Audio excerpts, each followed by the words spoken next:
Hello student, welcome back to my YouTube channel. मैं हूँ राबिया। आज हम स्टार्ट करने जा रहे हैं चैप्टर नंबर 14, जिसका नाम है breathing and exchange of gases. तो ज़्यादा टाइम ना वेस्ट करते हुए चलिए स्टार्ट करते हैं। ज़रा सोचो, हर सेकंड हम सांस ले रहे हैं। ये सांस क्यों ले रहे हैं हम? क्योंकि इसका सिंपल सा जवाब है एनर्जी के लिए।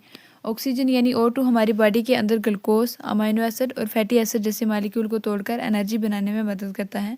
और जब ये रिएक्शन होती हैं तो एक हार्मफुल गैस निकलती है जिसका नाम है कार्बन डाइऑक्साइड। इसलिए ज़रूरी है कि ऑक्सीजन हमारी बॉडी के अंदर जाता रहे और कार्बन डाइऑक्साइड हमारी बॉडी से निकलता रहे। इस प्रोसेस को हम कहते हैं ब्रीदिंग, जो कॉमनली रिस्पिरेशन के नाम से भी जाना जाता है। अब अगर हम अपना हाथ चेस्ट पर रखें तो हमें फील होगा कि हमारी जो चेस्ट है वो नीचे ऊपर हो रही है। किसकी वजह से? क्योंकि ब्रीदिंग हो रही है। ठीक है, अब हम समझते हैं रिस्पिरेटरी आर्गन क्या होते हैं। ब्रीदिंग का मैकेनिज्म हर एनिमल में सेम नहीं होता। ये डिपेंड करता है हैबिटेट पर, बॉडी ऑर्गेनाइजेशन पर। जैसे लवर इनवर्टिब्रेट के अंदर हम देखें, उनके अंदर स्पॉन्ज जैसे हो गया, सिरेंट्रेट हो गया, फ्लैटवर्म, इनमें ऑक्सीजन और कार्बन डाइऑक्साइड एक्सचेंज होता है सिंपल डिफ्यूजन से पूरी बॉडी सरफेस से। ठीक है, अब है अर्थवर्म। अर्थवर्म अपनी मोइस्ट क्यूटिकल के थ्रू रिस्पायर करता है। अब है इंसेक्ट्स। इंसेक्ट जो होते हैं, इनके पास ट्रैकियल ट्यूब का नेटवर्क होता है जो एयर को डायरेक्टली बॉडी के अंदर ले जाता है। और अब इक्वेटिक आर्थ्रोपोड के अंदर अगर हम देखें, जैसे मोलस्का हो गया, मोलस्का जो होता है ये गिल यूज़ करता है। इसे कहते हैं ब्रेंकियल रिस्पिरेशन। अगर हम टेरेस्ट्रियल एनिमल देखें जो लैंड पर रहते हैं, उनके अंदर लंग्स देखने को मिलते हैं, तो उसे कहते हैं पल्मोनरी रेस्पिरेशन। वर्टिब्रेट जो होते हैं, जैसे फिशेस जो होती हैं, इनके अंदर गिल्स देखने को मिलती हैं। एम्फीबियन, रेप्टाइल, बर्ड्स, मैमल, इनके अंदर लंग्स देखने को मिलते हैं। फ्रॉग जैसे एम्फीबियन स्किन से भी रिस्पायर कर सकती है और इसे कहते हैं क्यूटिनियस रिस्पायरेशन। अगर स्किन से रिस्पायरेशन कर रही है उसे कहेंगे क्यूटिनियस रिस्पायरेशन। अब है ह्यूमन रिस्पिरेटरी सिस्टम। सबसे पहले हम अगर पाथवे देखें, सबसे पहले जो एयर है वो एंटर होती है एक्सटर्नल नोस्ट्रल से, फिर नेजल चैम्बर, फिर pharynx, larynx, trachea, bronchi, bronchioles and alveoli. Larynx को अगर हम देखें तो इसे साउंड बॉक्स भी कहते हैं, ये साउंड प्रोड्यूस करता है। उसके बाद एपिग्लोटस, जो स्वेलो करते वक्त एक फ्लैप की तरह होता है, इसे कहते हैं एपिग्लोटस। ये फूड को लायरनेक्स में जाने से बचाता है। ठीक है, अब है ट्रेकिया। ट्रेकिया जो होती है एक स्ट्रेट ट्यूब होती है जो 5th थोरेसिक वर्टिब्रे से राइट और लेफ्ट प्राइमरी ब्रोंकाई में डिवाइड हो जाती है। प्राइमरी ब्रोंकाई जो होती है ये आगे सेकेंडरी ब्रोंकाई में डिवाइड होती है, फिर टर्शरी ब्रोंकाई, फिर ब्रोंक्यूल्स, फिर टर्मिनल ब्रोंक्यूल्स। एल्वुलाई जो होती है हर टर्मिनल ब्रोंक्यूल के एंड पर होती है, उसे कहते हैं एल्वुलाई। ये थिन वाल्ड होती है, वेस्कुलराइज्ड होती है और गैस इज एक्सचेंज का मेन जो पार्ट है वो है एल्वुलाई। अब है प्लूरा। लंग्स एक डबल लेयर्ड प्लूरा से कवर्ड होते हैं और इसके बीच में प्लूरल फ्लूइड पाया जाता है जो फ्रिक्शन को कम करता है। अब देखते हैं conducting and exchange part. Conducting part जो होता है नोस्ट्रल से टर्मिनल ब्रोंक्यूल तक, उसे कहते हैं कंडक्टिंग पार्ट। कंडक्टिंग पार्ट का जो फंक्शन है ये एयर को फिल्टर करता है, ह्यूमिडिफाई करता है और वार्म करता है। तो एक्सचेंज पार्ट जो होता है वो है एल्वुलाई। यहाँ पर ऑक्सीजन एंड कार्बन डाइऑक्साइड का एक्चुअल गैसेज एक्सचेंज होता है, यहाँ पर उसे कहते हैं एक्सचेंज पार्ट। अब है थोरेसिक चैम्बर। थोरेसिक चैम्बर को अगर हम देखें तो पीछे थोरेसिक चैम्बर के पाया जाता है वर्टिब्रल कॉलम, आगे पाया जाता है स्टर्नम, साइड पर पाए जाते हैं रिब्स और नीचे पाया जाता है डायफ्राम। ठीक है, इस तरह बनता है थोरेसिक चैम्बर।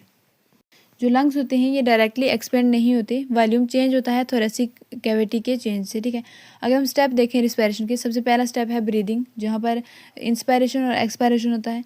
फिर एल्वुलाई में डिफ्यूज़न होता है, ब्लड के थ्रू ट्रांसपोर्ट होता है। और चौथा स्टेप है ब्लड से टिश्यू में डिफ्यूज़न होता है। और पाँचवा है सेलुलर रिस्पिरेशन, जहाँ पर एनर्जी प्रोडक्शन होती है। अगर हम मैकेनिज्म देखें ब्रीदिंग का, ब्रीदिंग के 2 स्टेज होते हैं। सबसे पहले इंस्पायरेशन, फिर एक्सपायरेशन। इंस्पायरेशन के दौरान डायफ्राम जो होती है ये कॉन्ट्रैक्ट करती है। एक्सटर्नल इंटरकोस्टल मसल्स जो होते हैं ये भी कॉन्ट्रैक्ट करते हैं और रिब्स ऊपर की तरफ उठाते हैं रिब्स को। थोरेसिक वॉल्यूम बढ़ती है, इंट्रापल्मोनरी प्रेशर जो होता है ये कम होता है और एयर लंग्स के अंदर जाती है।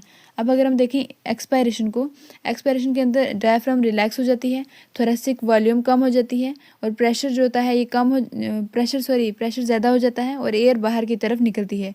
नॉर्मल ह्यूमन के अंदर अगर हम देखें तो 12 से 16 ब्रीथ पर मिनट देखने को मिलती है नॉर्मल ह्यूमन के अंदर। अब है लंग कैपेसिटी। लंग कैपेसिटी को मेज़र करने के लिए एक इंस्ट्रूमेंट होता है जिसे कहते हैं स्पायरोमीटर। अब देखते हैं रिस्पिरेटरी वॉल्यूम एंड कैपेसिटीज़। सबसे पहले है टाइडल वॉल्यूम, जिसे टीवी भी कहते हैं। नॉर्मल ब्रीदिंग पर्सन में अगर हम देखें तो 500 ml होती है। फिर inspiratory reserve volume, extra air जो फोर्स से इंस्पायर कर सकते हैं उसे कहते हैं इंस्पायरेटरी रिजर्व वॉल्यूम या IRV। ये होती है 2500 से 3000 ml। होती है IRV, ठीक है। अब है ERV, expiratory reserve volume. Extra air जो फोर्स से एक्सपायर कर सकते हैं उसे कहते हैं एक्सपायरेटरी रिजर्व वॉल्यूम। ये 1000 से 1100 तक होती है। फिर है रेजिडुअल वॉल्यूम, जिसे RV भी कहते हैं।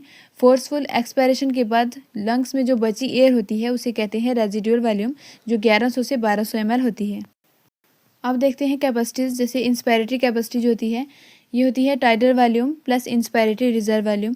एक्सपायरेटरी कैपेसिटी अगर हम देखें तो tidal volume, expiratory reserve volume. Functional residual capacity अगर देखें तो expiratory reserve volume plus residual volume. Vital capacity अगर हम देखें इसमें आता है expiratory reserve volume plus tidal volume plus inspiratory reserve volume. Total lung capacity अगर हम देखें तो vital capacity plus residual volume, ठीक है। अब देखते हैं exchange of gases. Exchange of gases होता है सबसे पहले एल्वेलाई और ब्लड के बीच में, फिर होता है ब्लड और टिश्यू के बीच में। कौन से प्रोसेस के द्वारा? सिंपल डिफ्यूजन से। ये डिपेंड करता है पार्शियल प्रेशर कितना है, सोल्युबिलिटी कितनी है और थिकनेस मेम्ब्रेन की कितनी है। कार्बन डाइऑक्साइड की अगर हम सोल्युबिलिटी देखें तो ये ऑक्सीजन से 20 to 25 टाइम्स ज़्यादा होती है।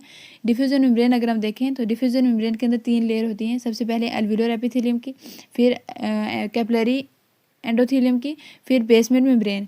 और जो मेम्ब्रेन की थिकनेस होती है वो लेस देन होती है 1 मिलीमीटर। डिफ्यूजन ईजली हो जाए ताकि, ठीक है। अब हम देखते हैं ट्रांसपोर्ट ऑफ गैसेस। ऑक्सीजन का ट्रांसपोर्ट जो होता है 97% RBC हीमोग्लोबिन के द्वारा होता है और 3% जो होता है प्लाज्मा में डिजॉल्व स्टेट के अंदर जाता है। ऑक्सीजन प्लस हीमोग्लोबिन मिलकर बनाते हैं ऑक्सी हीमोग्लोबिन, ठीक है। ऑक्सीजन डिसोसिएशन अगर हम कर्व देखें ये सिग्मॉइड शेप होता है, सिग्मॉइड कर्व कहा जाता है इसे। और जहाँ पर हाई पार्शियल प्रेशर ऑक्सीजन का हो वहाँ पर बाइंडिंग हो जाएगी ऑक्सीजन की, और लो पार्शियल प्रेशर अगर ऑक्सीजन का हो तो ऑक्सीजन रिलीज हो जाएगी वहाँ पर। अगर हम कार्बन डाइऑक्साइड का ट्रांसपोर्ट देखें तो 70% कार्बन डाइऑक्साइड होती है ये बायोकार्बोनेट की फॉर्म में ट्रांसपोर्ट होती है। 20 to 25% कार्ब अमीनो हीमोग्लोबिन के द्वारा ट्रांसफर होती है और 7% प्लाज्मा के द्वारा। अगर एंजाइम देखें तो यहाँ पर कौन सा एंजाइम ज़रूरी है? Carbonic anhydrase. कार्बन डाइऑक्साइड को ट्रांसपोर्ट करते वक्त कार्बोनिक एनहाइड्रेज की ज़रूरत पड़ती है, ठीक है। अब अगर हम देखें regulation of respiration, respiration rhythm centre पाया जाता है मेडुला के अंदर, न्यूमेटिक सेंटर पॉन्स के अंदर पाया जाता है, और कीमो रिसेप्टर पाए जाते हैं। कार्बन डाइऑक्साइड प्लस H+ को डिटेक्ट करते हैं। ऑक्सीजन का रोल कम होता है रेगुलेशन ऑफ रिस्पायरेशन के अंदर, ठीक है। डिसऑर्डर देखें अगर हम रिस्पायरेटरी सिस्टम के अंदर, सबसे पहले है अस्थमा, जहाँ पर ब्रोंकाई के अंदर इन्फ्लामेशन हो जाती है, वीजिंग और डिफिकल्टी होती है ब्रीदिंग के अंदर। एम्फाइसीमा के अंदर एल्वेलोवाल्व होती हैं डैमेज हो जाती हैं। मेजर काज एम्फाइसीमा किसकी वजह से होता है? स्मोकिंग की वजह से, सिगरेट स्मोकिंग, ठीक है। अब है ऑक्यूपेशनल डिसऑर्डर, जो डस्ट के एक्सपोजर से या फाइब्रोसिस से या इसको हम प्रिवेंट करते हैं प्रोटेक्टेड मास्क लगाकर, ठीक है। तो ये था ब्रीदिंग, एक्सचेंज एंड गैसेज। तो मिलते हैं नेक्स्ट पॉडकास्ट में, तब तक के लिए keep growing, keep learning. Thank you for listening.